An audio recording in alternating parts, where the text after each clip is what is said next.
we're joined today by Dr. Alexandra Carter, a neurologist and epileptologist, along with Kim Ebert and her son, Cody Holgate.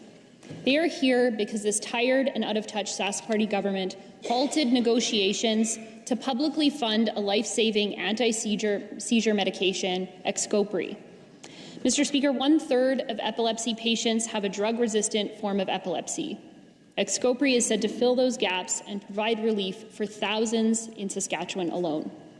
Why did Saskatchewan halt negotiations on this life-changing and life-saving medication? What I have asked our Provincial Minister of Health to do, and the Ministry of Health to do, Mr. Speaker, is to reach out to his colleagues across the nation to see if there's any way to restart, to reinvigorate those discussions immediately, Mr. Speaker, and if not, is there a way for Saskatchewan to re-engage, Mr. Speaker, to make this also important drug available to Saskatchewan families and Saskatchewan people that require it.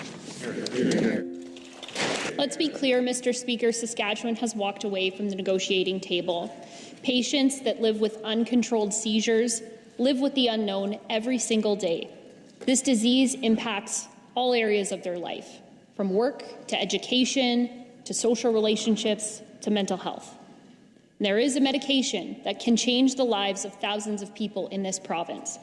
Yet this government has pulled out of negotiations that would see this medication publicly funded. Will the minister take leadership? Will he work with other provincial leaders and get back to the negotiating table? As the Premier mentioned, his first answer, unfortunately, negotiations did break down between all provinces and the Pan-Canadian Pharmaceutical Alliance last month. As the Premier said in his last answer, he's directed me, and I've directed the Ministry of Health to work directly with other provinces to try and open those negotiations with the Pan-Canadian Pharmaceutical Alliance.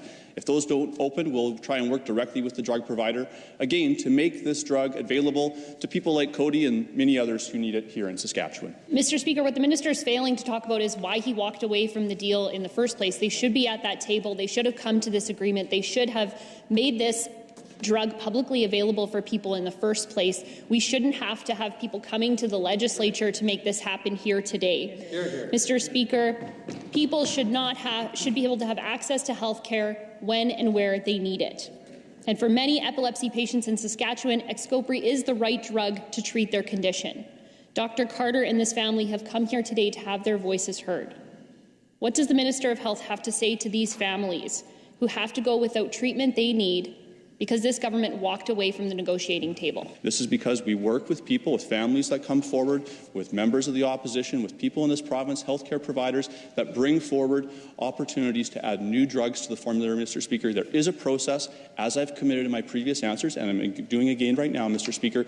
We're going to work to make sure that Excerpt can be available to Saskatchewan residents who need it. I've committed to, Mr. Speaker, and I assure the member from Regina Wall-Shakers, I'm going to be working hard with the Ministry of Health officials to make sure, again, that we can make Excerpt available to people like Cody and those in the province who need it.